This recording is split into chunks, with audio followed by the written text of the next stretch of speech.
أعوذ بالله السميع العليم من الشيطان اللعين الرجيم بسم الله الرحمن الرحيم الحمد لله رب العالمين والعاقبة للمتقين والصلاة والسلام والتحية والإكرام على سيد الأنبياء وخاتم المرسلين حبيبنا الممجد أبي القاسم المصطفى محمد اللهم صل على محمد وعلى محمد وعجل فرجه. آواز آ رہی پہنچ رہی ہے؟ مجھے آواز سنائی نہیں دے رہی. بسم اللہ الرحمن الرحیم الحمد لله رب العالمين والعاقبة للمتقين والصلاة والسلام والتحية والإكرام على سيد الأنبياء وخاتم المرسلين حبيبنا الممجد أبي القاسم المصطفى محمد صل على محمد وعلى محمد وعجل فرجه. وعلى آله الطيبين الطاهرين الغر الميامين المعصومين المظلومين الذين أذهب الله عنهم الرجس وطهرهم تطهيرا. اللهم صل على محمد وعلى محمد وعجل فرجه. أما بعد فقد قال الله تعالى عز اسمه في خطابه الكريم وفرقانه الحميد وقوله الحق بسم الله الرحمن الرحيم اهدنا الصراط المستقيم. صلوات اللهم صل على محمد وعلى محمد وعجل فرجه. اللهم صل على محمد وعلى محمد وعجل فرجه. یہ سورہ فاتحہ جو قرآن مجید کے سب سے پہلا سورہ ہے، اس کی 7 آیتیں ہیں اور جو ہے پورے قرآن کے مطالب پہ حاوی ہے. اس کے بہت سے نام ہیں، 30-32 نام ہیں اس سورہ کے، جس میں سورہ شفا، سورہ فاتحہ مشہور ہے. فاتحہ اس لیے کہ شروع یہاں سے ہوتا ہے. فاتحہ کے جب آپ کھولتے ہیں، الفتح النصر بھی ہے اور ابتدا بھی ہے، کامیابی بھی ہے. اور شفا، اس سے شفا حاصل کی جاتی ہے بشرطے کہ شفا حاصل کرنے کی نیت بھی ہو اور کوشش بھی ہو، ورنہ یہ قرآن مجید ہے جو بہت سوں کو بہکا دیتا ہے. ہاں، یضل من یشاء ویہدی من یشاء. تو جس کو طلب ہدایت ہوگی وہی اس قار سے، اس سمندر سے ہدایت پا سکتا ہے، ورنہ اس کی موجوں میں ہی گم ہو جائے گا. آپ نے دیکھا ہے سمندر میں کیسے کیسے بہہ جاتے ہیں، اور اب تو پوری دنیا ہی میں سیلاب آ رہا ہے. ہاں، کیسے اڑ جاتے ہیں ہوا میں اور کیسے بہہ جاتے ہیں.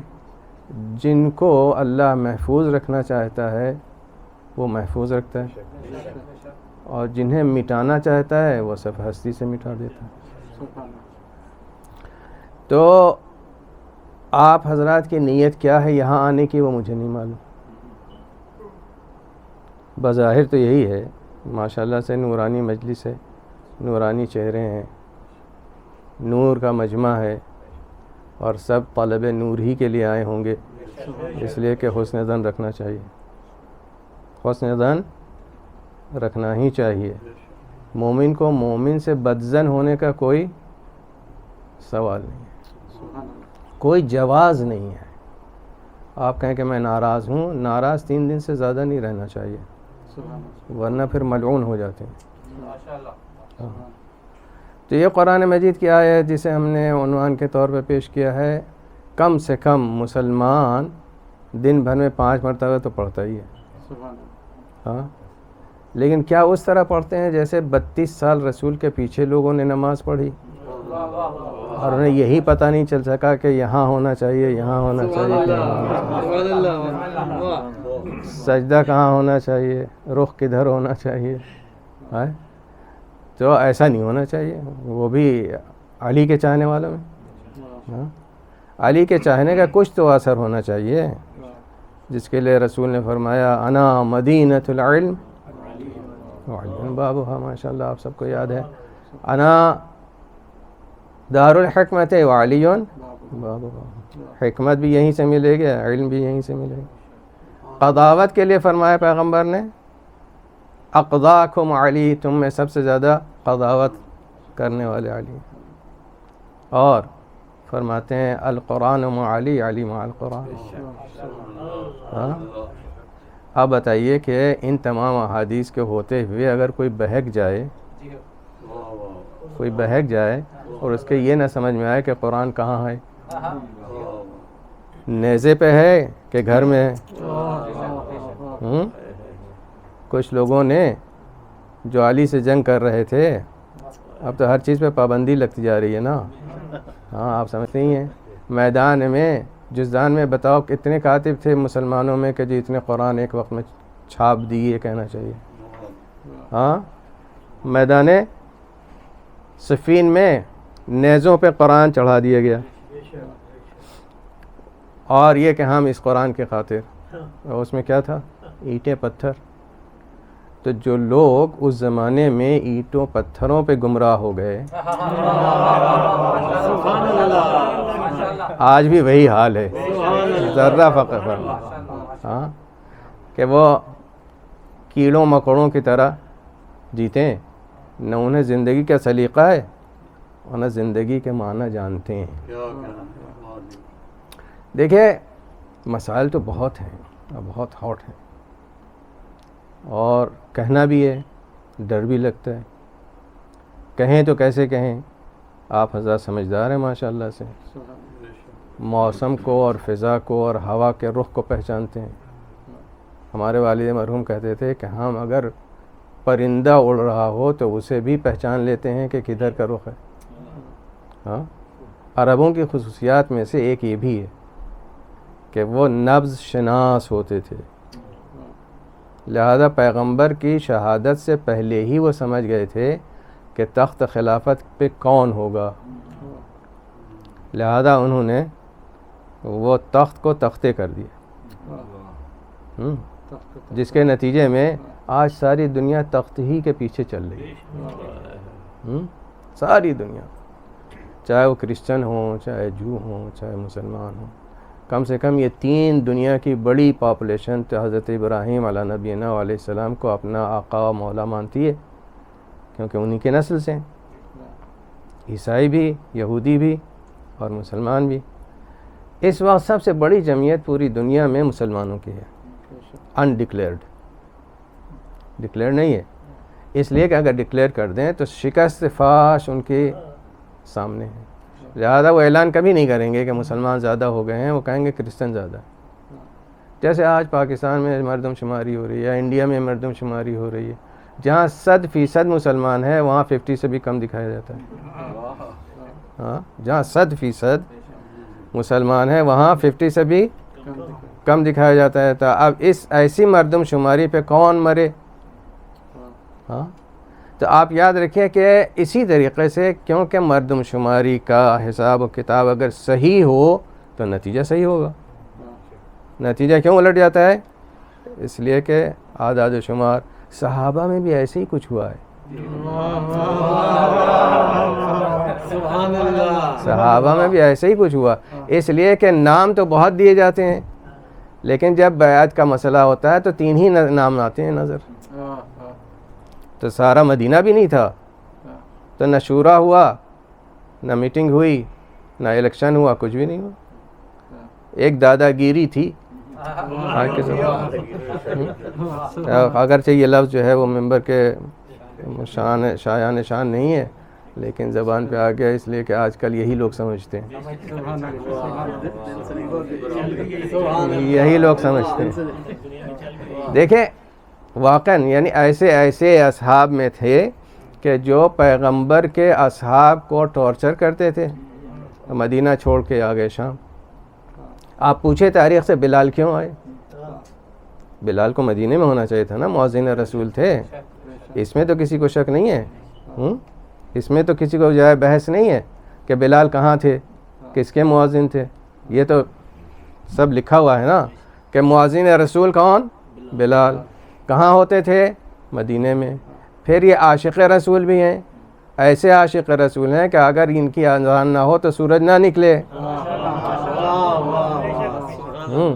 سورج نکلنا یعنی ان کی اذان ہو گئی.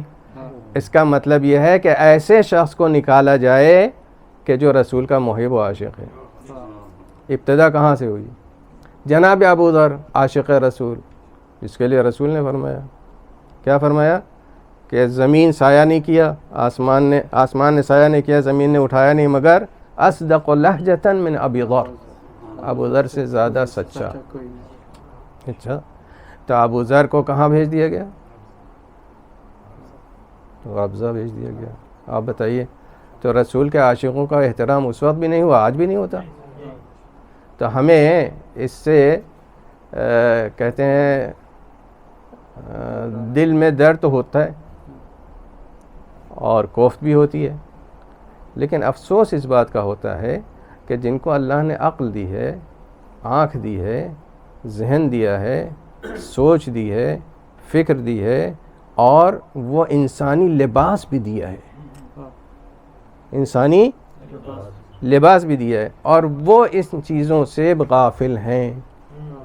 کیوں غافل ہیں؟ پھر لڑنے کے لیے بھی تیار ہیں کہ دلیل دیجئے. تو اس وقت میرے سامنے ماشاءاللہ سے جسم نظر آ رہا ہے، آپ نظر نہیں آ رہے. جسم نظر آ رہے ہیں، آپ نظر نہیں آ رہے ہیں. میں نے کہا میں پوچھوں آپ سے یہ کیا ہے، تو آپ کیا کہیں گے؟ کس کا ہاتھ؟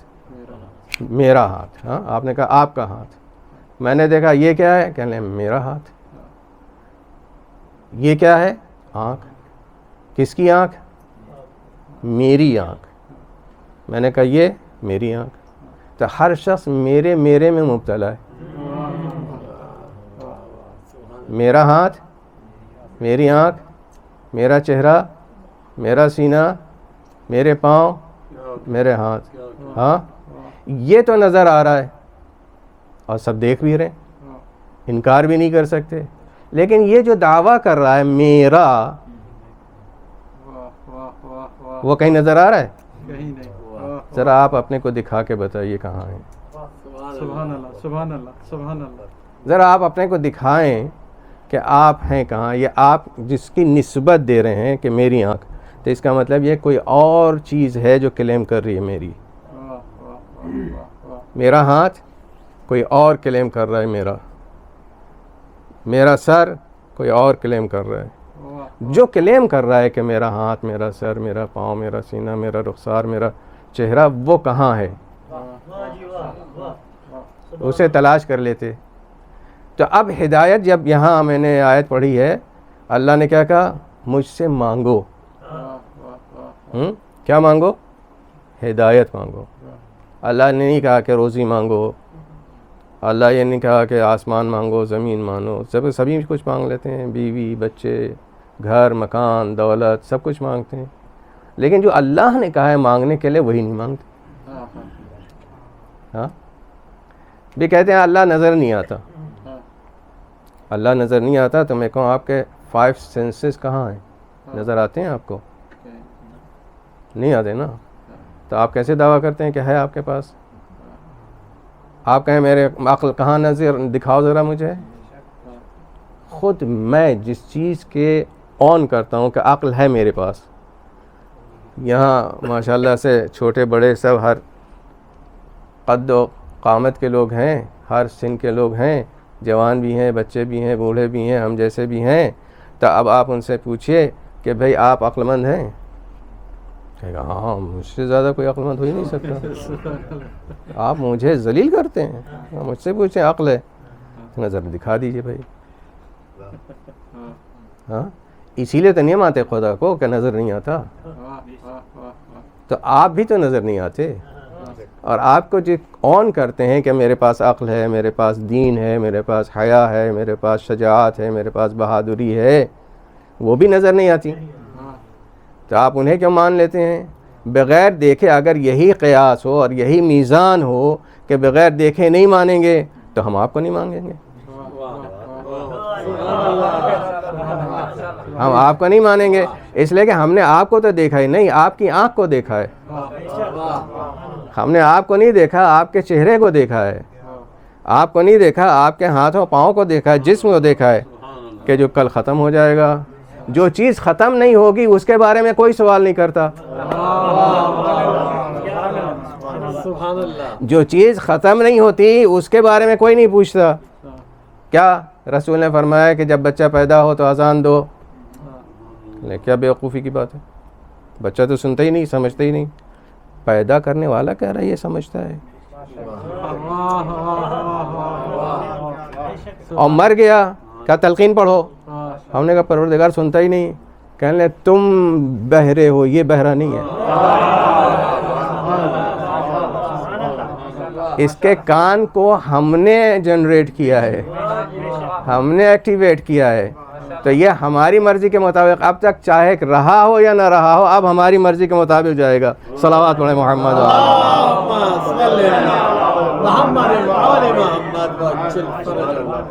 تب آپ تشریف لائے ہیں یہاں، اور نیت کیا ہوگی؟ اب ہر جگہ تو کھانے مطلب ہے کہ سب سے پہلے اسی پہ لوگ ٹوٹتے ہیں، اور آنے سے پہلے پوچھتے ہیں کہ ریسیپی کیا ہوگی، ہاں تو اب ظاہر سی بات ہے ہم غذائے جسمانی کے لیے آئے ہیں کہ جسمانی کے بجائے روحانی کے لیے آئے ہیں؟ تو یہاں ہمارے جسم کے اندر کون سی چیز کمزور ہو گئی ہے؟ ہاں اچھا، تو ہم مانگتے کیا ہیں؟ جسمانی غذا مانگتے ہیں ہم، وقت صبح ہوئی چائے لاؤ، کافی لاؤ، ظہر ہو گئے بھائی سینڈوچ لاؤ، میں ہلکی ہلکی بات کر رہا ہوں، ہاں یہ نہیں کہتا بریانی لاؤ، ہاں رات ہوئی کھانے کے لیے کہنے بھائی جلدی کرو بھوک لگی ہے، سونا ہے، معلوم سونا۔ اچھا آپ دیکھیں کہ آپ نے کس چیز کو پہچانا ہے اور آپ کیسے اہل بیت تک پہنچ سکتے ہیں۔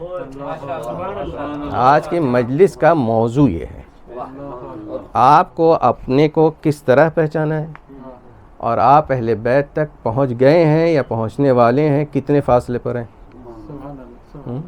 جیسے میں گھر سے چلا، ہمارے لیے گئے میاں طارق، محمد طارق صاحب، خدا انہیں سلامت رکھے اور ہدایت پہ باقی رکھے، اور ہم سب کو ہدایت دے۔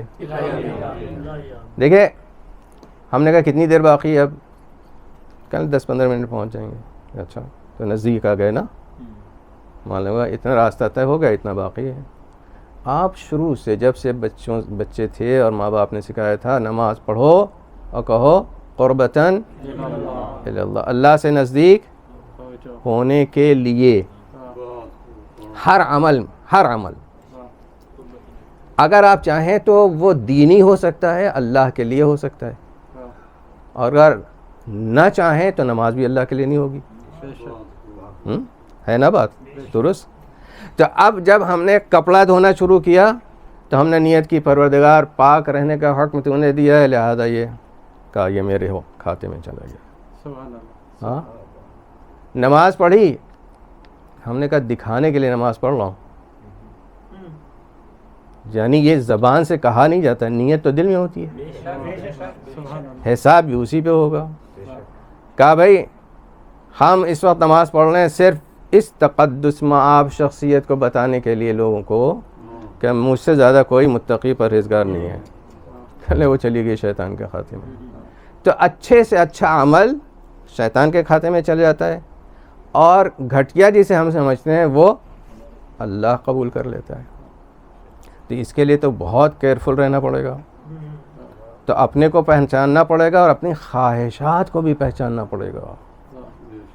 صرف یہ نہیں اپنے کو پہچاننا پڑے گا بلکہ اپنی خواہشات کو بھی پہچاننا پڑے گا، اس لیے کہ اللہ تک جانے کا راستہ یہ پاؤں نہیں ہے، دل ہے، اور نیت کہاں سے ہوتی ہے؟ دل سے ہوتی ہے۔ تو آپ سمجھ لیجئے کہ اگر اللہ تک پہنچنے کا کوئی سہارا ہے تو وہ دل ہے، اور دل کو پاک کرنا پڑے گا۔ دل پاک کیسے ہوتا ہے؟ پانی سے دھو لیں، جیسے وہ کھانے کے لیے جب ذبح کرتے ہیں لاتے ہیں تو خوب دھوتے ہوتے ہیں تاکہ اس میں خون رہتا ہے نا تو پاک ہو جائے۔ تو ایسی کوئی ترکیب ہے؟ اچھا، اللہ نے قرآن مجید میں دل کے بھی بڑی قسمیں بیان کی ہیں۔ کبھی دل میں زنگ لگ جاتا ہے، کبھی دل بہک جاتا ہے، اور کبھی گمراہ کر دیتا ہے۔ ہاں، یہ دل ہی حضرت ہیں جو یہ سب بیٹھے ہوئے ہیں، ان میں ایک دل ہی دھڑکتا ہے اور بقیہ نہیں دھڑکتا، اور جب تک وہ دھڑکتا رہے دنیا سمجھتی ہے زندہ ہے۔ اگر علی و محمد و فاطمہ، حسن و حسین کے ساتھ دل آپ کا دھڑکے تو سمجھیے پاک ہے۔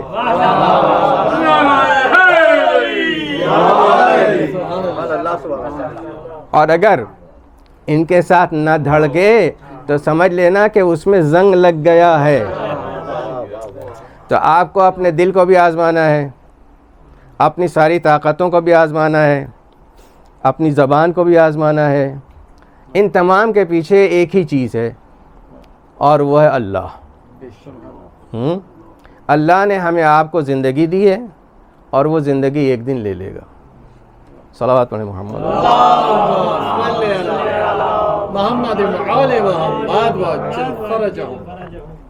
یہ زندگی عاریتاً ہے، کچھ دنوں کے لیے۔ مولا امام حسن عسکری علیہ السلام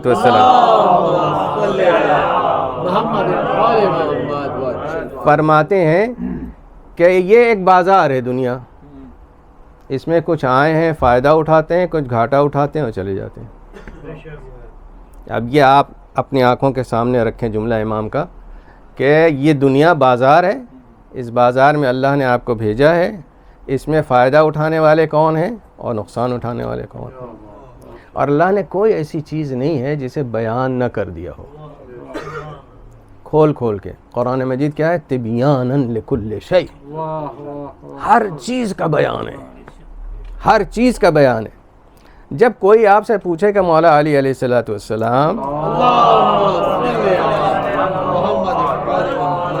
کیونکہ آج کل شکوک و شبہات ہمارے جوانوں کو بھی ہونے لگے ہیں۔ دیکھیں، شک بری چیز نہیں ہے، شک اس لیے پیدا ہوتا ہے تاکہ آپ حقیقت تک پہنچ سکیں، آپ شک کو دور کریں۔ شک بیماری نہ ہو، دو الگ چیزیں۔ اگر شک بیماری ہے تو کبھی نجات نہیں ملے گی، لیکن اگر شک بیماری نہیں ہے تو وہ وسیلہ اللہ نے قرار دیا ہے تاکہ حق کو تلاش کرو اور اپنے کو وہاں تک پہنچا دو کہ جب یقین حاصل ہو جائے۔ تو یہاں اس دنیا میں اللہ نے بھیجا ہے کس لیے؟ ہمیں انسان بنانے کے لیے، یا دوسرے لفظ میں یوں کہوں کہ جنت کا اہلدار بنانے کے لیے۔ اللہ دیکھنا چاہتا ہے کہ ہم یہاں کے اہل ہیں یا جنت کے اہل ہیں، اس لیے کہ جنت کے قانون دوسرے ہیں۔ ہاں، جب اتنا تو جانتے ہیں نا کہ ہندوستان کے قانون الگ ہیں، پاکستان کے الگ ہیں، برٹن کے الگ ہیں، امریکہ کے الگ ہیں، اتنا تو سب آج کل اتنا فاسٹ کمیونیکیشن اور سسٹم ہے کہ آپ منٹ سیکنڈ میں یہاں کی بات پوری دنیا میں پھیل جاتی ہے۔ تو اب یہاں پر آپ سارے قانون جانتے ہیں، اللہ کا قانون نہیں جانتے۔ اللہ نے کیا کیا طاقتیں دی ہیں اور وہ آپ میں چھپا رکھی ہے، چھپی ہوئی ہے، ظاہر نہیں کی ہے۔ عقل ہے، ظاہر نہیں ہوتی۔ ہاں، دین ہے، ظاہر نہیں ہوتا۔ دل بھائی جو دیکھنے کی چیز ہے وہ بھی چھپا کے رکھا۔ ہاں، دل ہے نا، کہتے ہیں ہاں یہ دل ہے۔ دل کہاں دکھائیے؟ کہنے کہ آپ میری موت چاہتے ہیں؟ ہاں، دل کے دکھانے کا مطلب یہ ہے کہ سینہ چاک ہو، پھر آپ کو دکھایا جائے کہ یہ دل ہے، اور دل میں خون ہے؟ کہنا ہاں، اگر خون ہی نہ ہوتا تو کہاں سے پھر یہ نبض چلتی؟ تو نبض کائنات کو انسان پکڑنے کی کوشش کر رہا ہے۔ جس نے دی ہے یہ دولت اسے ڈھونڈتا نہیں ہے۔ اس دنیا میں کامیاب وہی ہوگا کہ جس کو اللہ نے جو چیزیں دی ہیں اسے تلاش کر لے دینے والے کو، کہ یہ عقل کس نے دی ہے، یہ آنکھ میں روشنی کس نے دی ہے، یہ زبان میں طاقت کس نے دی ہے، یہ پاؤں میں اٹھنے کی اور بیٹھنے کی طاقت کس نے دی ہے، چلنے کی طاقت کس نے دی ہے۔ دیکھیں، پاؤں کا ہونا کمال نہیں ہے، پاؤں کا چلنا کمال ہے۔ ہاں کسی چیز کا ہونا کمال نہیں ہے، آنکھیں ہیں دیکھتا نہیں ہے. اللہ نے یہی کہا قرآن مجید میں کہ ہم نے تجھے آنکھ دی ہے، افلا تبصرون، دیکھتے نہیں ہو، الا تبصرون، دیکھتے نہیں ہو. تو اب اس کا مطلب یہ ہے کہ پاؤں اگر نہیں سمجھ میں آتا تو ہاسپٹل چلے جائیے، دیکھ لیجئے کہ پاؤں ہیں پڑے ہوئے ہیں. ہاں ہاتھ ہیں پڑے ہوئے ہیں، ہاتھ نہیں جا سکتا منہ تک. کیوں نہیں جا سکتا؟ بھائی اتنا اچھا خاصا ہڈی گوشت سب نہیں ہل سکتا. کیوں نہیں ہل سکتا؟ جس نے یہ دکھانا چاہتا ہے کہ دینے والے کو پہلے پہچان لو، کہ جس نے تمہیں طاقت دی تھی اس نے لے لی. آپ پریشان ہو رہے ہو. اچھا ایک صاحب نے کہا کہ امام زمانہ ہے تو نظر کیوں نہیں آتے؟ ہائے رے ایسی آنکھ پہ، ہائے رے ایسی آنکھ پہ. بتائے امام زمانہ ہے نظر آتے ہیں؟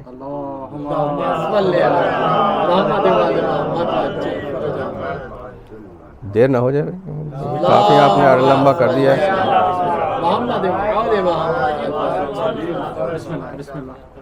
اچھا صاحب،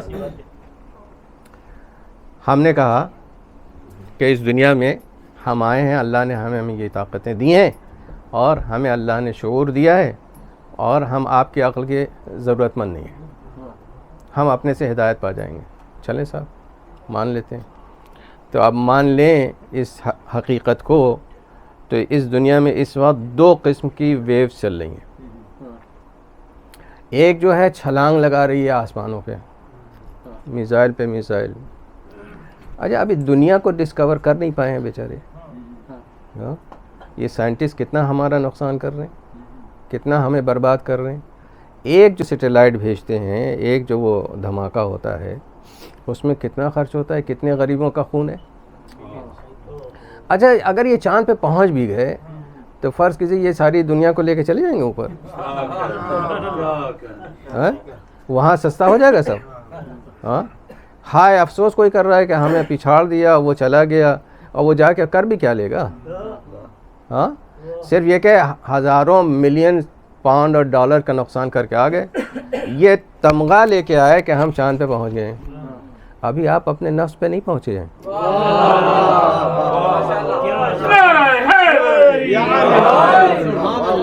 جو آپ کے پاس ہے، جو آپ کے قبضے میں ہے، اس پہ کوئی نظر نہیں ہے. چاند پہ نظر ہے. بھائی اسے بھی تھوڑی روشنی دے دو نا، یہ بھی چاند جیسا چمکنے لگ جائے، تو پھر تمہیں اتنا خرچ کر کے غریبوں کو مار کے جانے کی ضرورت نہیں پڑے گی، خود ہی چلے جاؤ گے.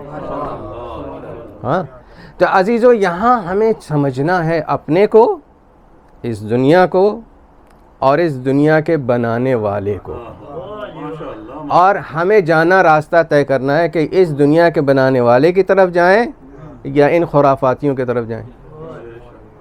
برا تو نہیں کہا، یہ بے ادبی تو نہیں ہوئی ان کی شان میں، شاید کوئی سمجھے تو. خرافاتی یعنی ہر روز ایک نئے خرافات ہے. بے قرآن مجید اگر آپ پڑھیں گے تو آپ کو زمین کا بھی علم ہوگا، سمندر کا بھی علم ہوگا، آپ کو کونے کونے کا علم ہوگا. اس لیے کہ لا رطب ولا یابس الا فی کتاب مبین، رطب خشک تر کچھ بھی ایسا نہیں ہے جو کتاب مبین میں نہ ہو، سب ہے.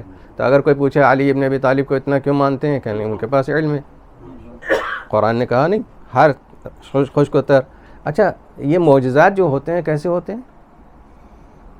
معجزات علم ہی کی بنیاد پہ تو ہوتے ہیں. ہاں علم اگر نہ ہو تو کہنے یہ جملہ کہا اور کام ہو گیا. یعنی جملے کے مدار پر معجزہ گھومتا ہے. وہ جملہ کہاں سے آتا ہے؟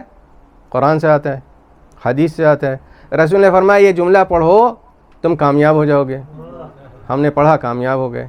تو معلوم یہ ہوا کہ یہ لفظ ہی تو ہیں جو ہمیں حقائق سے نزدیک کر دیتی ہیں، ہمیں ایک دوسرے کو پہچاننے.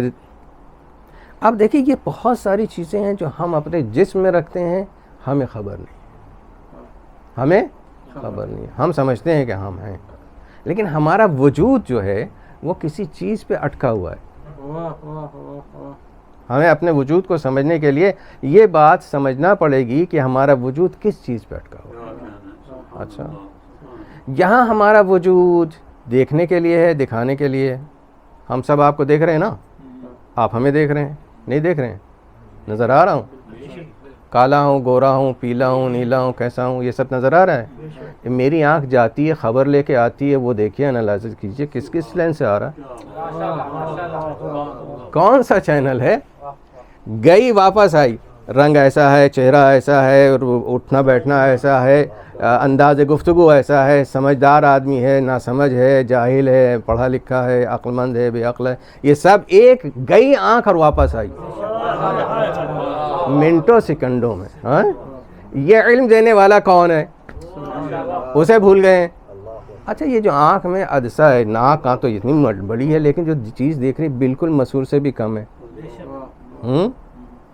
آپ نے کبھی دیکھا ہے؟ اتنے حضرات موجود ہیں، اور کسی دنیا کے کسی ایک بڑے سے بڑے آدمی کو، پروفیسر کو لے آئیے کہ وہ یہ دعویٰ کر دے میں نے اپنی آنکھ دیکھی ہے.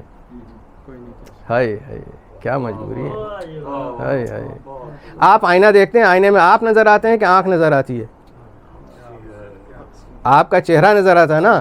یہ جس آنکھ سے دیکھ رہے ہیں وہ نظر آج تک کوئی کیمرہ بھی نہیں ایسا بن سکا کہ اس کو کیچ کر لے، جبکہ ایک ہلکی سی ہوا کو بھی کیچ کر لیتا ہے. جو ہمیں نظر نہیں آتی وہ کیمرہ دیکھ لیتا ہے. ہاں، اٹھتے ہوئے دھوئیں کو بھی کیچ کر لیتا ہے. لیکن یہ آنکھ اللہ کا نور کیا ہے؟ آپ کیا کہتے ہیں؟ یہ اللہ کا نور ہے. اللہ کہتا ہے جب تم ہمارے نور سے دیکھو گے تو دل کو دیکھ لو گے، اور اگر ہمارے نور سے نہیں دیکھو گے تو سامنے ہوگا، نظر نہیں آئے گا. تو جب کسی نے یہ کہا کہ امام زمانہ ہے نظر نہیں آتے، میں نے کہا آپ کو آپ کی آنکھ نظر آ جائے دکھا دیں تو ہم دکھا دیں گے امام کو.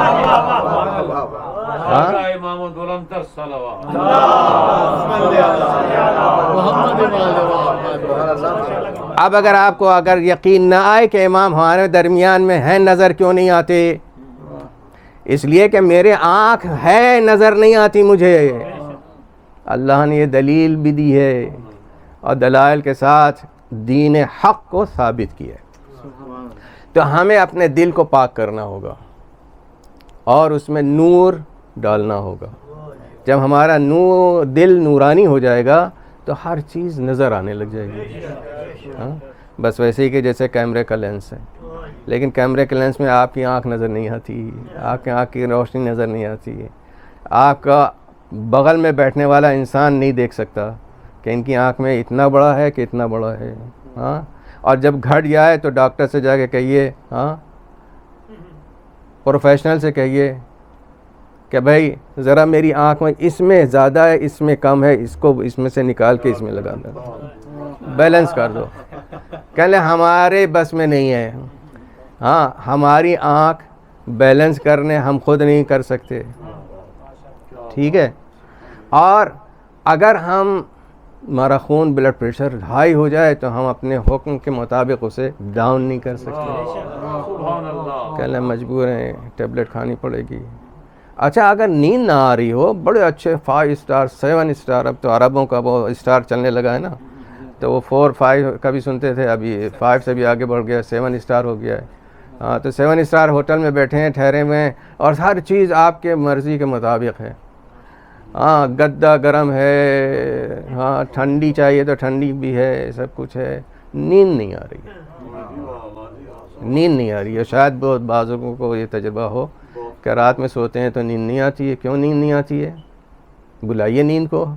ہاں، اور شکایت ہمارے پاس بہت آتی ہے کہ مولانا صاحب نیند نہیں آتی ہے. ہاں، نیند نہیں آتی. میں نے کہا روکڑا گنتے ہوں گے تو یاد نہیں آتی. ہاں، تو آپ ذرا اس پوائنٹ پہ سوچنا کم کر دیجئے تو نیند آ جائے گی. کہہ لیں نہیں مولانا صاحب پھر بھی نیند نہیں آتی. میں نے کہا نیند آنے کا طریقہ ہے. کہہ لیں وہ کیا ہے؟ میں نے کہا اللہ کو یاد کیجیے، او یاد کیجئے، نیند آ جائے گی. کہہ لیں پھر بھی نیند نہیں آ رہی ہے. میں نے کہا اس کا مطلب یہ ہے کہ کہیں ٹیڑھ ہے. اس لیے قرآن مجید نے کہا ہے سورہ اسراء میں، یہ آیت نوٹ کر لیجئے گا، بہت ہی اہم ہے، وَمِنْ آیَاتِهِ، اور اللہ کی نشانیوں میں سے ایک نشانی یہ بھی ہے، جہاں سورج، چاند، سمندر، ہوا، آپ سب یہ علامتیں ہیں، آیتیں ہیں، نشانیاں ہیں اللہ کی. اس میں سے اللہ کی نشانیوں میں سے ایک نشانی ہے منامکم باللیل، راتوں کا تمہارا سو جانا. تو اب جب ہمیں نیند نہیں آتی، کروٹ بدلتے ہیں، تو ہمیں سمجھ میں آیا کہ نیند ہماری چیز نہیں ہے، نیند کوئی اور دیتا ہے. اور جب نیند آ جائے، اٹھا نہ جائے، تو سمجھ لیجئے کہ اٹھانے والا بھی وہی ہے، آپ نہیں ہے. 1000 الارم رکھ لیجئے، 1000 لوگوں کو معین کیجئے کہ صاحب اس وقت اٹھا دیجئے گا. ہاں، الارم کیوں ایجاد ہوا؟ اس کا مطلب نہ آپ کا سونے پہ اختیار ہے، نہ اٹھنے پہ اختیار ہے. پھر آپ کے کس چیز پہ اختیار ہے؟ پھر آپ کا اختیار کس چیز پہ ہے بتائیے؟ ساری زندگی آپ کے سامنے رکھ دی میں نے. اب اگر آپ کے یہ بات سمجھ میں آ گئی کہ ہم بے اختیار ہیں، تو یہی کامیابی کی دلیل ہے. یہیں سے آپ حاصل کرنا شروع کریں گے. کیونکہ جب تک آپ کو یقین ہے کہ میں کامل ہوں، نہیں، آپ کامل نہیں، آدھے ہیں. آپ کامل نہیں ہیں، آدھے ہیں. آدھی طاقت اللہ نے دی ہے، آدھی اپنے اختیار میں رکھا ہے. تمہاری آنکھ ہے، تمہاری آنکھ اگر ہمارے سلسلے سے چلے گی تو ہم اس کی محافظت کریں گے اور بڑھا دیں گے. اگر نہیں ہے تو ہم تمہاری آنکھیں لے لیں گے، تمہیں اپنی آنکھوں پہ بھی اختیار نہیں ہوگا. ہاں، اور اسی لیے جب لوگ کہتے ہیں، اعتراض کرتے ہیں، السلام علیکم یا ابا عبداللہ، ہم یہاں سے سلام بھیجتے ہیں، کہتے ہیں وہ کیسے سنتے ہیں، تو ہمیں کوئی تعجب نہیں ہوتا. دور رسول میں میدان احد میں جب شہداء سب سے زیادہ وہیں اسی میدان احد میں شہید ہوئے تھے، اور جب ان کو دفن کرنے لگے، دفن کر کے آنے لگے، تو پیغمبر رخ کیا قبروں کی طرف. یہ تاریخ میں موجود ہے، سنی شیعہ سب نے لکھا ہے، ابن عساکر نے بھی لکھا ہے، مسعودی نے بھی لکھا ہے، ابن ہشام نے بھی لکھا ہے. تو پیغمبر نے آواز دی، یا شہداء احد، اے احد کے شہیدو، حل وجدتم قول ربکم حقا، کیا تم نے اپنے پروردگار کی بات کو سچ پایا؟ جو اللہ نے وعدہ کیا تھا وہ مل گیا؟ ہاں. تو بعض اصحاب نے کہا انہم یسمعون، یا رسول اللہ کیا یہ سن رہے ہیں؟ تو بڑی عجیب بات کہی پیغمبر نے، جواب میں کہا انہم اسمع منکم وابصر منکم، یہ تم سے زیادہ سنتے ہیں، تم سے زیادہ دیکھتے ہیں. یہ تم سے زیادہ دیکھتے ہیں اور تم سے زیادہ سنتے ہیں. اس کا مطلب انہوں نے صرف سننے پہ اعتراض کیا تھا، رسول نے دیکھنے کی بدعت لگ گئی. بارگاہ محمد و آل محمد بلند تر صلوات.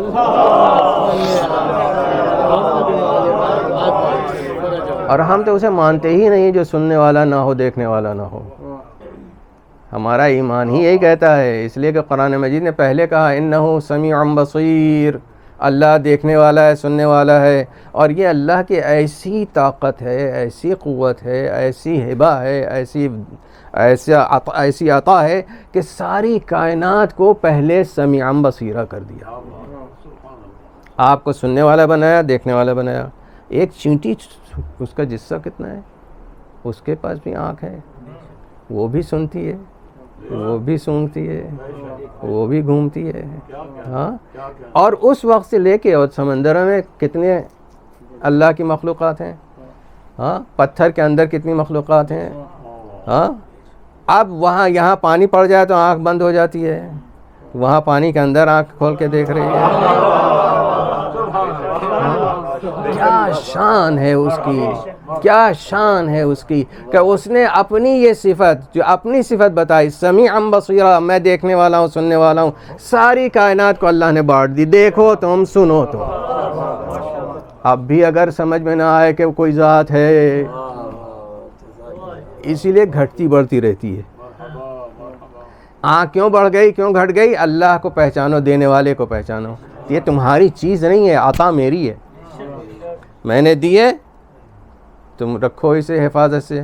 تو اب اس حفاظت سے رکھنے کا مطلب یہ ہوگا کہ وہاں استعمال کیا جائے کہ جہاں استعمال کی ضرورت ہے. اس کے لیے ہمیں کوشش کرنا پڑے گی اور سسٹم اور نظام کو بھی بدلنا پڑے گا. اس وقت شیاطین ہر طرف پھیل گئے اور پھیلا جا رہے ہیں. اس وقت ہماری ماؤں بہنوں کی ذمہ داریاں زیادہ بڑھ گئی ہیں مردوں سے. مردوں کی بھی کم نہیں ہوئی ہے، اس لیے کہ ہر جیب میں ایک شیطان نہیں بستا، سینکڑوں شیطان ہیں. یہ جسے آئی فون کہتے ہیں نا، ہاں، یہ فون جو ہے وہ شیطان کا رد نہیں ہے، بلکہ شیطان کی تائید کرتا ہے. اس وقت عقیدے پہ حملہ کہاں سے ہو رہا ہے؟ آپ کی سسٹم پہ حملہ کہاں سے ہو رہا ہے؟ آپ کی محبت پہ حملہ کہاں سے ہو رہا ہے؟ یعنی محبت تو ایک ایسی یونیک چیز تھی جس پہ حملہ نہ ہوتا، لیکن محبت پہ حملے کا مطلب یہ ہے کہ یہ محبت سے بھی جلتے ہیں. تو کیسے انسان ہوں گے جو محبت کے ناقدرے ہوں گے؟ ہاں، محبت سے بھی جو جلے، یعنی ساری دنیا ساری کائنات بیسڈ ہے محبت پہ. وہ اپنی محبت کو پہچانتا ہے، آپ کی محبت کو نہیں پہچانتا. نہیں پہچاننا چاہتا نہیں ہے، جانتا تو ہے، اس لیے کہ اس راستے پہ آئے گا تو بہت کچھ قربانیاں دینا پڑیں گی. اس طرح آئے گا تو اس کو کچھ نہیں دینا ہے. ہاں، صرف یہ دعویٰ کرنا ہے کہ میں علی ہوں، میں حسن ہوں، میں حسین ہوں. تو دعوے پہ زندگی نہیں چلتی، دعوے کے ساتھ عمل بھی چاہیے. اور اس عمل کے لیے رسول نے 2 چیزیں چھوڑیں. انی تارک فیکم الثقلین، میں تمہارے درمیان 2 چیزیں چھوڑے جا رہا ہوں، ایک میرے اہل بیت، ایک اللہ کی کتاب. یہ دونوں بہت مضبوط ہیں، یہ دونوں بہت مضبوط ہیں. جو ان سے متمسک رہے گا کبھی بہک نہیں سکتا، کبھی بہک نہیں سکتا. قرآن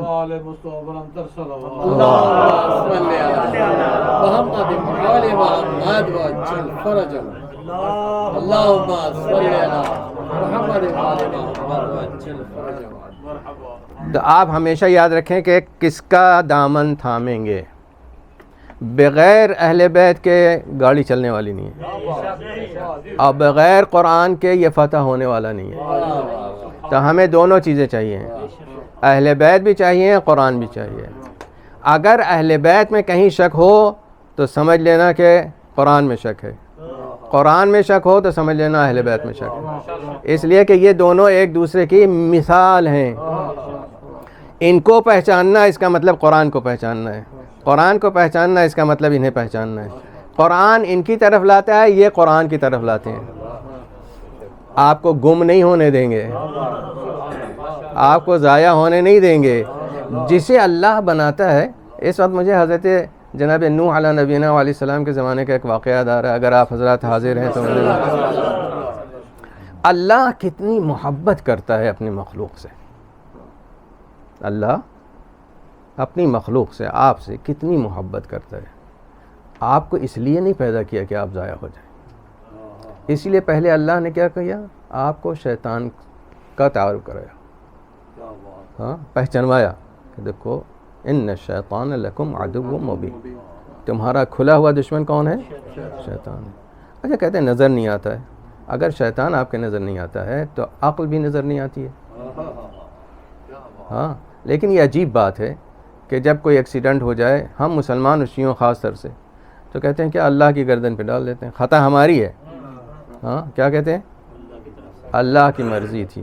معاذ اللہ، استغفر اللہ.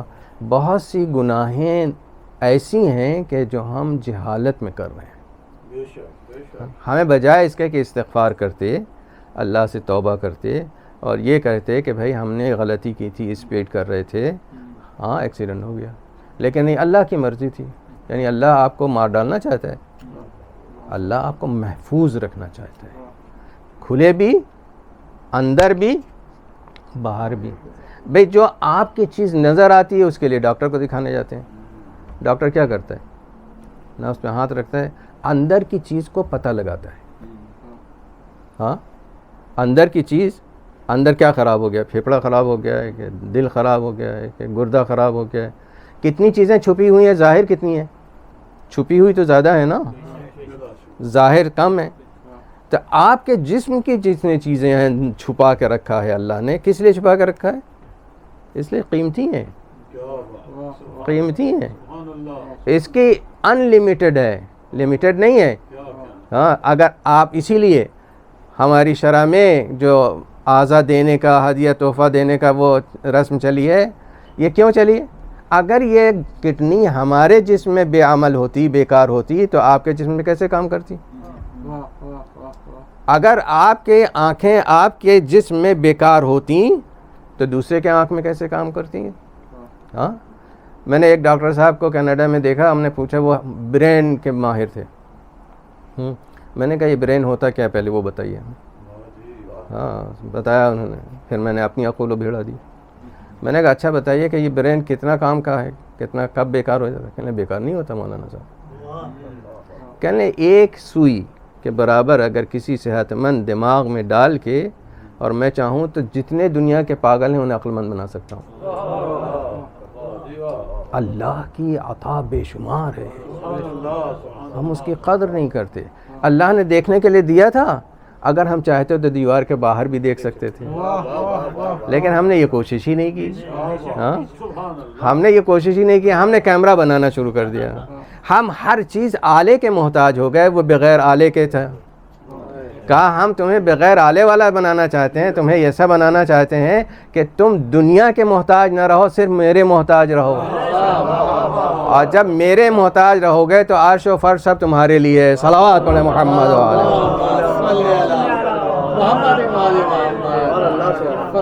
تو اس دنیا میں جینے کے لیے بہت سے طریقے ہیں, لیکن ہمیں قرآنی طریقہ چاہیے, ہمیں اہل بیت کا طریقہ چاہیے. یہی چیز ہمارے جوان, ہمارے بوڑھے, ہمارے بزرگ, ہمارے بچے سب ایک دوسرے کو نصیحت کرتے رہیں. ایک تو یہاں یہ سسٹم ختم ہو گیا ہے کہ ڈر لگتا ہے. مومنین کو ڈرنا نہیں چاہیے. کیوں ڈرتے ہیں؟ ایک بچہ یہیں ابھی دیکھ رہا تھا, گیم کھیل رہا تھا, تو وہ کھیل رہا تھا, جب میں آیا تو اس وقت بھی کھیل رہا تھا. یعنی ماں باپ نے گویا آداب مجلس نہیں بتائے. اس کی خطا نہیں ہے, اس کی خطا نہیں ہے. خطا ان ماں باپ کی ہے کہ جنہوں نے اسے مجلس میں حضوری کے آداب نہیں سکھائے. ہر بزم کے ایک آداب ہوتے ہیں. اگر اس وہ آداب سے واقف ہوتا تو اب وہ سن بھی نہیں رہا ہے, وہ تو لیے بیٹھا ہوا ہے اور وہ کام کر رہا ہے اپنا. اگر اس کے دماغ میں یہ آ جائے کہ وہ کہاں بیٹھا ہے, کہاں بیٹھا ہے, تو شاید شرم سے یہ کام چھوڑ دے. لیکن ماں باپ نے گویا اسے سکھایا ہی نہیں یا بتایا ہی نہیں, تو یہ ساری زندگی اس وقت جو ہے وہ ایسے مجدھار پہ ہے کہ جو ایسا زمانہ کبھی آیا نہیں تھا, اور اسے کہتے ہیں فتنے کا زمانہ. کیا کہتے ہیں؟ دور فتنہ ہے. اس سے تو آپ سب واقف ہیں کہ دور فتنہ ہے. اچھا, جب فتنے کا دور ہے تو اس کے بچاؤ کا کیا طریقہ ہے, وہ سیکھنا چاہیے. جب موت آنی ہے تو موت سے بھاگنے کا تو طریقہ نہیں بتانا چاہیے, موت سے مقابلے کا طریقہ بتانا چاہیے. ہمارا مذہب موت سے مقابلے سکھاتا ہے, موت سے بھاگنا نہیں سکھاتا. جسے دنیا موت سے بھاگنا کہتی ہے اسے ہم شریعت میں شہادت کہتے ہیں. ہم موت سے بھاگتے نہیں ہیں, ہم شہادت قبول کرتے ہیں, اس لیے کہ شہیدان راہ خدا اللہ کی راہ میں یہ آنکھ کی مختصر سی طاقت دے کے ان لمیٹڈ حاصل کر لیتے ہیں. قرآن نے یہی کہا, سورہ بقرہ میں ارشاد ہوا, لا تحسبن الذین قتلوا فی سبیل اللہ امواتا. ہاں, وہ جو گزر گئے ہیں انہیں موت مردہ نہ سمجھو, وہ زندہ ہیں. اور اگر تمہاری نظر میں یہ کہ زندگی کے لیے روزی ہے تو نحن نرزقہم, ہم انہیں روزی دیتے رہتے ہیں. تو اس کا مطلب یہ ہے کہ ہم اس دنیا میں کس مقصد کے لیے لائے گئے ہیں, خود سے نہیں آئے ہیں. کوئی بھی یہاں نہیں کہہ سکتا ہم خود سے آئے ہیں. لائے گئے ہیں اور لے جائیں گے. تو نہ لائے جانے پہ یقین نہیں آتا تو یہ تو لوگوں سے پوچھ لیں گے کہ ہم ماں نے کہا, ایک ماں نے کہ یہ باپ ہے تمہارا, ساری دنیا نے مان لیا یہ باپ ہے, چاہے وہ حقیقی باپ نہ ہو. 1,24,000 انبیاء آتے رہے, عقل کل آتے رہے, کہتے رہے اللہ ہے, آج ماننے کے لیے تیار نہیں. یہ عجیب بات ہے نا. ایک ماں, بھائی ہم پوچھیں آپ سے آپ کی ماں کون ہے, کہنے یہ ہے. کس نے بتایا آپ کو؟ وہی آئی تھی. ہاں, باپ صاحب آئے تھے بتانے کے لیے. اچھا, باپ کون ہے؟ کہنے یہ ہے. میں نے کہا کس نے بتایا آپ کو کہ یہ باپ ہے؟ ماں نے بتایا کہ باپ ہے. تو ایک نے کہا ماں تو ایک ہی رہا, اس نے کہا باپ تو ایک ہی رہا. دونوں مقام پہ ایک ہی شخص بتانے والا ہے کہ یہ ماں ہے. اللہ کے بارے میں علم چاہیے, ثقافت چاہیے, ادب چاہیے, تو یہ چاہیے. تو آنکھوں سے دکھائیے تو ایسے دکھائی نہیں دیتا ہے, تو کیسے دکھائی دے گا, جب دیکھیں گے تو مانیں گے. وہی بنی اسرائیل کا قصہ, ہاں, یہودیوں کا. تو معلوم یہ ہوا کہ ہم اس دنیا میں اللہ کے دیکھنے کے لیے تو بہت ساری ڈیمانڈ کرتے ہیں, میں نے کہا آپ نے کبھی ماں کو دیکھنے کے لیے بھی ڈیمانڈ کیا تھا؟ کبھی باپ کو بھی سمجھنے کے لیے ڈیمانڈ کیا تھا کہ یہ ہمیں شک ہو رہا ہے کہ یہ میرا باپ ہے کہ نہیں ہے، ہمیں شک ہو رہا ہے کہ یہ میری ماں ہے کہ نہیں ہے؟ کہنے ایک جاہل عورت، ان پڑھ عورت، ایک ناکارہ عورت، اس کے کہنے پہ آپ نے باپ کو بھی مان لیا اور اسے بھی مان لیا کہ وہ ماں ہو گئی، اور آپ نے اس کے اوپر فخر کیا یہ میری ماں ہے، یہ میرا باپ ہے۔ وہ قابل فخر تو وہ ہے جس نے ہمیں پیدا کیا ہے،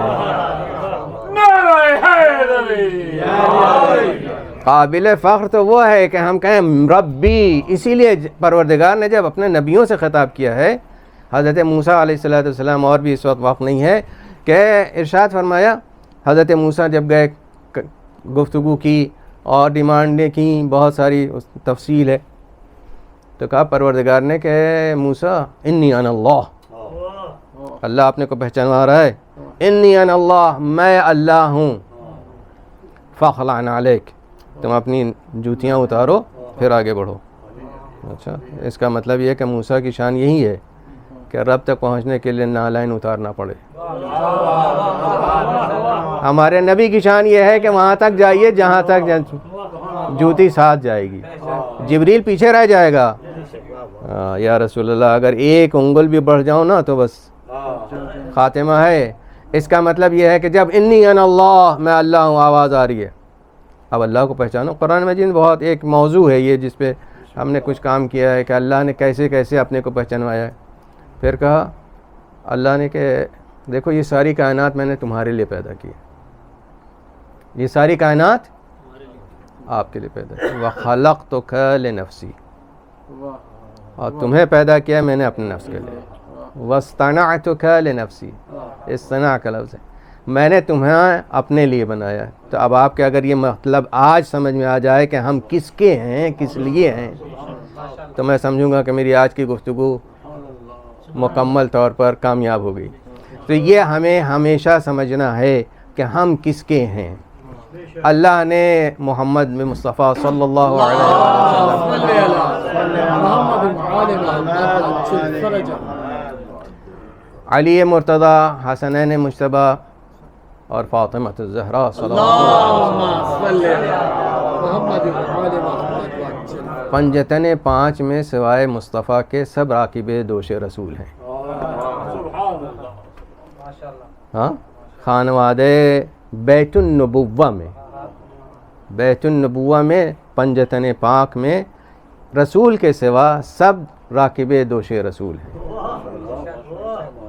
علی راکب دوش رسول ہے، زہرا راکب دوش رسول ہے، حسنین شاہ۔ تو اب یہاں یہ گھرانہ ہے، اس لیے اللہ نے ان کو پہچانوایا ہے کہ اگر ان کے در پہ ہوگے تو ہم ہمارے در پہ ہو، اگر ان کے ساتھ ہو تو تم ہمارے ساتھ ہو، اگر ان کے ساتھ نہیں ہو تو تم ہمارے ساتھ ہو۔ مجھ سے کہا گیا تھا، وقت اب بہت کم رہ گیا، حضرت ابوالفضل عباس کے علمی کمالات و فیوز و برکات کو بتانے کے لیے۔ حضرت ابوالفضل عباس علیہ السلام کی شخصیت دونوں خاندانوں کے طرف سے، یعنی نانا نانی بھی بڑے خاندانی تھے اور بڑے بہادر اور بڑے نامی گرامی شخصیات کے مالک تھے، اور آپ کی ولادت کے سلسلے سے ملتا ہے کہ جناب حضرت ام البنین نے جب جوان ہوئیں تو خواب دیکھا تھا، خواب دیکھا تھا کہ ان کے آغوش میں کسی نے چاند رکھ دیا ہے۔ تو انہوں نے یہ خواب اپنی ماں سے بیان کیا۔ ماں نے منجمین سے، جو خواب کی تعبیر کرنے والے معبرین تھے، ان سے پوچھا، کہا اس کی شادی ایسے اعلیٰ گھرانے میں ہوگی کہ جہاں سب چاند ہوگی۔ اسی لیے آپ دیکھ قمر بنی ہاشم کیسے پہچانوایا؟ علی نے پہچانوایا ہے۔ حضرت عباس کے بہت فضائل، انشاءاللہ پھر کسی موقع۔ راوی کہتا ہے کہ جس وقت صفین سے واپس آ رہے تھے اور نہروانیوں نے غداری کی، خارجیوں نے، اور وہ الگ ہو گئے۔ وہ 10,000 کے لوگ تھے کہ جو مولا امیر المومنین نے فرمایا تھا کہ ان میں سے 10 نہیں بچے گا اور ہمارے میں سے 10 شہید نہیں ہوں گے۔ یہ آج بھی وہ پل موجود ہے جو فرات کے اوپر بصرے سے جاتے ہوئے یا آپ کے کوفے سے جاتے ہوئے اور بغداد سے جاتے ہوئے درمیان میں اس جسر کا نام اب جسر عباسیہ ہے. حضرت عباس کے نام سے وہ منسوب ہو گیا ہے، عباسیہ پل. تو اس طرف سے ادھر آنے کا راستہ صرف 3 ہے، اور اس موقع پر چلے آ رہے ہیں خارجی. مولا امیر المومنین نے امام حسن کو معین کیا ایک راستے پہ امام حسن کو، امام حسین کو، اور ایک راستے پہ امام خود رہے. اب یہ 3 راستے آ رہے ہیں. ایک چوتھا راستہ ہے جو پل کے اوپر سے گزرتا ہے. حضرت عباس کا سن اس وقت 14 سال ہے. آتے ہیں بابا کے پاس، بابا آپ نے سب کو عہدے بانٹ دیے، میرے لیے کچھ خدمت نہیں ہے. کہا بیٹا اب تم چھوٹے ہو، کم سن ہو. کہا آپ یہ بتائیں کہ آپ نے رسول کی کس سن میں مدد کی تھی؟ اللہ اکبر. ایسے آپ کو علم کا اندازہ ہو سکتا ہے. اور بہت سے جناب حضرت عباس کو اجازت ملی. حضرت عباس کو بھیجا، کہا بیٹا اس پل پہ چلے جاؤ، لیکن نقاب پوش، نقاب پہنا کے بھیجا. قمر بنی ہاشم دوہرے اس پہ سوار ہوتے تھے، تب بھی آپ کا پاؤں خط دیتا جاتا تھا. لہیم شہیم ہماری زبان میں کہتے ہیں، قد آور شخصیت، اور ہر اعتبار سے طاقت و قوت و بہادری کے اس وقت تک شہرت ہو چکی تھی. یہ شہرت ایسے ہی نہیں حاصل ہوتی ہے، یعنی بہت سے معرکے ہوئے ہوں گے جو دنیا نے دیکھا ہوگا، اور اس کے بعد ان سے خوف و ترس تھا. جب مولا امیر المومنین نے فرمایا کہ جاؤ وہاں چلے جاؤ، تو ادھر سے بھاگنے والے اب 3 طرف تو مولا امام حسن امام حسین امیر المومنین ہیں، راستہ ایک ہی ہے، اس طرف سے جانے لگے پل کی طرف. تو جو بھی پل پہ آتا تھا یا اس طرف فرات میں یا اس طرف فرات میں، آدھا ادھر آدھا ادھر. یہ کس کا بیٹا ہے؟ یہ اس کا ہے نا کہ اس کی تلوار جو ہے آدھا نصف کرتی ہے، ذرا برابر فرق نہیں ہوتا. اور اس کو بعد میں بہت، جب نجف پہ حملہ ہوا ہے، کوفے پہ حملہ ہوا ہے، دشمنوں نے کیا ہے، تو بہت سے ایسے ہی قتل شدہ ملے، کہنے لگے بھائی یہ فلاں نے قتل کیا ہے، نجفیوں نے قتل کیا ہے، فلاں نے قتل کیا. جب بادشاہ تک خبر پہنچی، اس نے کہا کہ دیکھو وزن کرو دونوں حصوں کا، اگر برابر ہے تو علی کی تلوار ہے، اگر برابر نہیں ہے تو نجفیوں نے. جب تولا گیا تو معلوم ہوا نصف ذرہ برابر فرق نہیں ہے. جب علی کی تلوار خطا نہیں کرتی، توجہ نہیں کیا آپ نے، تو علی ابن ابی طالب کے ماننے والوں کو بھی خطا نہیں کرنا چاہیے، اس لیے کہ ہم ان کی تلوار ہیں، ہم آپ ان کی تلوار ہیں. مولا حضرت عباس کھڑے ہیں ادھر ادھر جا رہی ہیں لاشیں، یہاں تک کہ دریا نے رخ موڑ لیا اور دنیا چیخنے لگی علی آ گئے میدان میں، علی آ گئے میدان میں، علی آ گئے میدان میں. تو مولا گھوڑے پہ سوار ہوئے، آئے میدان میں اور نقاب پلٹا، کہا ھذا قمر بنی ہاشم، یہ بنی ہاشم کا چاند، یہ علی نہیں ہے، یہ علی کا چاند ہے. عزیزو جہاں ہر شخص ہر نفس چاند ہو، اور آج بی بی زہرا کو بھی آپ کو خوش کرنا ہے، آنسو آپ کو بہانے ہیں اور بی بی کو خوش کرنا ہے. دیکھیں تاریخ میں دیکھا میں نے، جب بی بی فاطمہ زہرا یتیم ہوئی تھیں تو 5 سال کا سن تھا. راوی کہتا ہے کہ جناب خدیجہ کے سینے پہ سر رکھ کے رو رہی تھی. بی بی کو وصیت میں یہی کہا تھا جناب خدیجہ نے، مجھے شرم آتی ہے رسول سے کہتے ہوئے بیٹی یہ کہہ دینا کہ جو ان کے جسم پہ کرتا ہے وہ میرا کفن بن جائے. اللہ اکبر. اور پھر میں نے وہ دیکھا کہ اسی گھر میں سکینہ ہے، کم سن وہی سن ہے کہ جو بندے چھین لیے گئے ہیں، گوشوارے زخمی ہیں، چہرے پہ نشان ہے، دامن جلا ہوا ہے. بی بی اب اس وقت خام میں کس طریقے سے راوی کہتا ہے یہاں بھی ایک معجزہ نمودار ہوا ہے، بی بی کے قبر میں پانی آ گیا ہے. اللہ اکبر. بی بی اس وقت کے مفتی کے خواب میں آتی ہیں، کہتی ہیں مجھے اذیت ہے، تکلیف ہے، میری قبر میں پانی آ گیا ہے. ایک دن آئیں، دوسرے دن آئیں، تیسرے دن مفتی نے کہا بی بی شہزادی آپ جانتی ہیں کہ اگر ذرا بھی حرکت کروں گا تو مجھے مار دیا جائے گا. بادشاہ وقت کے خواب میں آتی ہیں، یہ ہوا کہ قبر کشادہ کیا جائے، کھولا جائے، جو اس وقت شام میں مزار بی بی رقیہ کے اہل شام کہتے ہیں، وہ ہم بی بی سکینہ کہتے ہیں، نام کا اختلاف ہے۔ اور بی بی کے نام شاید امام حسین علیہ السلام نے اپنے سارے بیٹوں کا نام علی رکھا تھا، ساری بیٹیوں کا نام فاطمہ رکھا تھا، اور لقب سے پکارے جاتے تھے۔ اس لیے جب کربلا میں یہ نمودار ہوتا ہے، جب بی بی امام حسین کے گود میں آتی تھی تو بی بی کو ان کا غم بھول جاتا تھا، امام حسین کو بی بی کو دیکھ کے سکون ملتا تھا، اسی لیے سکینہ نام رکھا گیا ہے۔ یہاں جناب حضرت سکینہ کو لے کے ایک راوی کہتا ہے عالم بیٹھا 3 دن تک اپنی آغوش میں لے کے بیٹھا، صرف نماز کے لیے اٹھتا تھا اور بی بی کے جنازے کو زمین پہ رکھتا تھا، ورنہ پھر آ کے کہتا ہے کہ نہ مجھے کھانے کی خواہش ہوئی نہ پینے کی خواہش ہوئی۔ اگر بی بی کے جسم اقدس کو ایک عالم لے کے بیٹھے اور 3 دن تک جب تک قبر تیار نہ ہو، جناب بی بی سکینہ نے بتا دیا ہم زندہ ہیں اور ہماری زندگی ایسی ہے کہ زندوں کو زندگی دیتی ہے۔ چاہنے والوں، یہ بی بی مصیبت زدہ ہے۔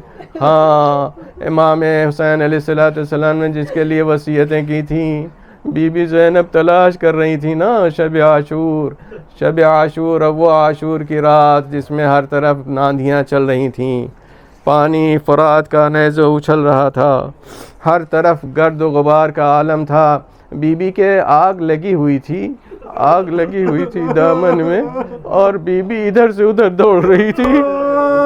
راوی حمید ابن مسلم کہتا ہے میں آگے بڑھا، میں نے بی بی کے دامن کا پوچھایا تو بی بی نے ایک سوال کیا، کہا اے مرد بزرگ، تو یہاں مجھ پہ احسان کیا، یہ بتا دے کہ نجف کا راستہ کدھر ہے؟ کہا بی بی نجف میں کیا ہے؟ کہا میرے دادا امام ہے، میں دادا کے پاس جاؤں گی، اسے ماجرہ کربلا بتاؤں گی اور یہ بتاؤں گی کہ ان کا حسین قتل ہو گیا۔ الا لعنت اللہ علی القوم الظالمین سیعلم الذین ظلموا ای منقلب ینقلبون انا للہ و انا الیہ راجعون رضا بقضائہ و تسلیما لامرہ بحق الزہراء و ابیہا و بعلہا و بنیہا و سر المستودع فیہا و بمہدیہا یا اللہ یا اللہ یا اللہ یا اللہ۔ پروردگار ہمیں ناصران امام زمانہ میں قرار دے، پروردگار ہماری گناہوں سے درگزر فرما، ہماری توبوں کو قبول فرما، ہمارے جتنے مومنین ہیں جہاں کہیں بھی ہیں تو اپنی حفظ و امان میں رکھ، اور ہمیں جلد از جلد امام کی خدمت میں حاضری کی توفیق عنایت فرما۔ الفاتحہ۔